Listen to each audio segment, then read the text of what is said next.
কল্পনা করুন, আকাশে এক ফোঁটা মেঘ নেই, মাটি শুকনো, বাতাস নিস্তব্ধ, মানুষ হাসছে, উপহাস করছে, আর ঠিক সেই মুহূর্তে একজন বৃদ্ধ নবী কাঠের বিশাল কাঠামো নির্মাণ করছেন মরুভূমির মাঝখানে।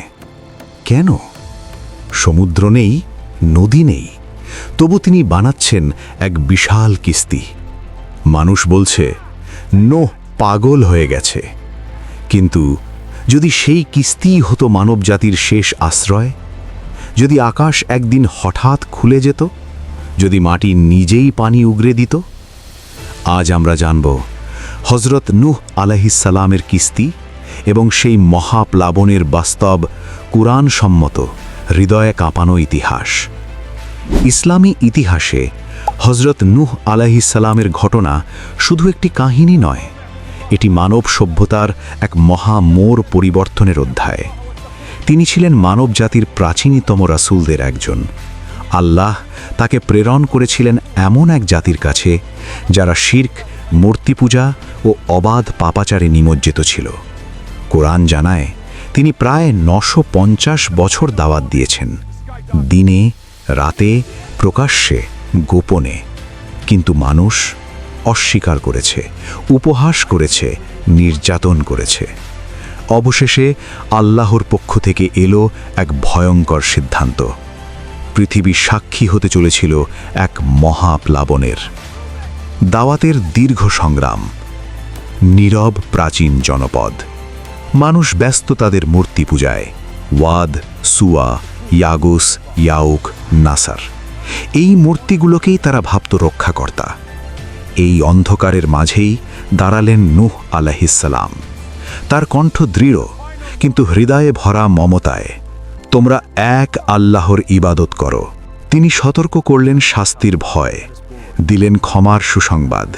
কিন্তু প্রতিক্রিয়া? হাসি, তাচ্ছিল্য, কানে আঙুল, কাপড় দিয়ে মুখ ঢেকে নেওয়া। কোরআন বর্ণনা করে, তারা বলতো, তুমি তো আমাদের মতোই মানুষ।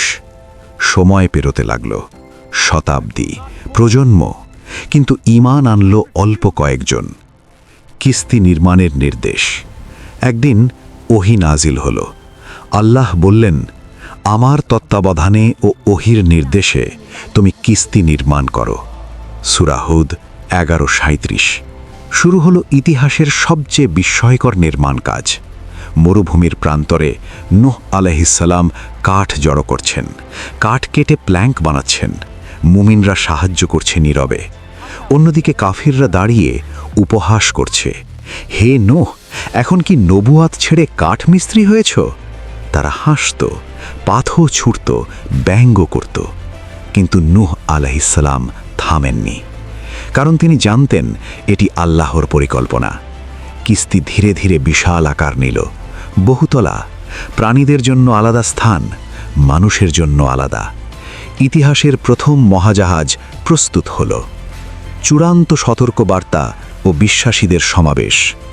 কিস্তি প্রস্তুত, আকাশ তখনও স্বচ্ছ।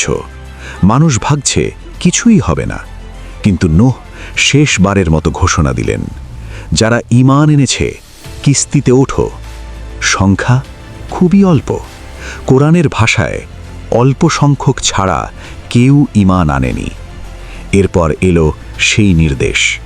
প্রতিটি প্রাণী থেকে জোড়া জোড়া তোলা হলো কিস্তিতে।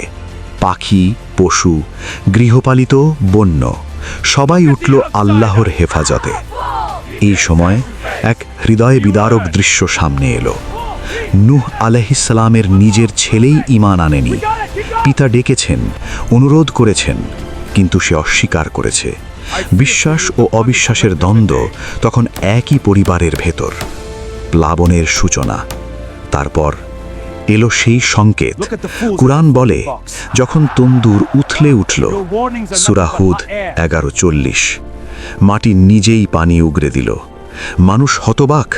তারপর আকাশ খুলে গেল। মুষলধারে বৃষ্টি, অবিরাম, অপ্রতিরোধ্য। নদী উপচে পড়ল, সমুদ্র উত্তাল হল, পাহাড় সম ঢেউ গর্জন করছে। মানুষ দৌড়াচ্ছে উঁচু স্থানের দিকে, চিৎকার, কান্না, আতঙ্ক। নূহ আলাইহিসসালাম কিস্তিতে উঠলেন ঈমানদারদের নিয়ে। কিস্তি ভাসতে শুরু করলো, ঢেউয়ের চূড়ায় উঠছে, আবার নিচে নামছে। চারিদিকে শুধু পানি, অসীম পানি। পুত্রের সাথে শেষ সংলাপ। এই মহাপ্লাবনের মাঝেই নূহ আলাইহিসসালাম দেখলেন তার ছেলে দূরে দাঁড়িয়ে। তিনি চিৎকার করে বললেন, হে আমার সন্তান, আমাদের সাথে ওঠো, কাফিরদের সাথে থেকো না। ছেলের উত্তর, আমি পাহাড়ে আশ্রয় নেব, তা আমাকে রক্ষা করবে। একজন নবীর হৃদয়ে ভেঙে গেল। নূহ আলাইহিসসালাম বললেন, আজ আল্লাহর আদেশ থেকে রক্ষা করার কেউ নেই।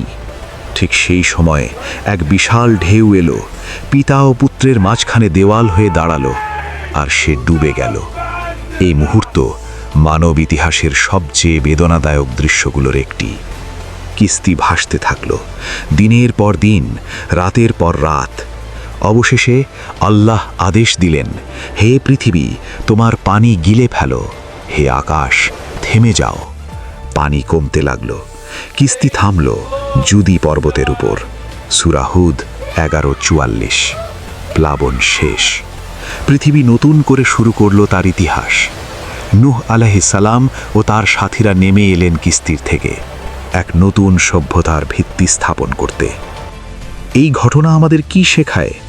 প্রথমত, সত্যের পথে ধৈর্য অপরিহার্য। 950 বছর দাওয়াত দিয়েও নূহ আলাইহিসসালাম হাল ছাড়েননি। দ্বিতীয়ত, সংখ্যা নয়, ঈমানই আসল শক্তি। অল্প কয়েকজনই রক্ষা পেয়েছিল।